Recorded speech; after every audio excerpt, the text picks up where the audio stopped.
அவருடைய அன்பு மாறாது அப்படின்ட்டு வேதத்தில் பார்க்கிறோம். தேவன் ஏன் அன்பு வைக்கணும் அப்படின்னு பார்த்தீங்கன்னா, அவருடைய அன்பை வெளிப்படுத்துறது சிலுவையில் வெளிப்படுத்தினார். இதுதான் அவருடைய அன்பு. என் அன்பு சகோதரியே, இந்த உலகத்தில் எத்தனையுடைய அன்பு இருக்கலாம். பிள்ளைகளுடைய அன்பு மாறிடும், கணவருடைய அன்பு மாறிடும், மனைவியுடைய அன்பு மாறிடும். ஆனால் இயேசு கிறிஸ்துவுடைய அன்பு ஒரு நாளும் மாறாது. இயேசுடைய அன்பு ஒரு மனிதனுக்காக சிலுவையில் ரத்தம் சிந்தினார்.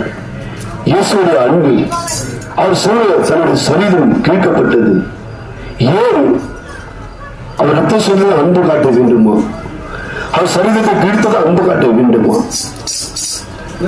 சொல்லுகிறது, கர்த்தராகிய இயேசு கிறிஸ்துவின் ரத்தம்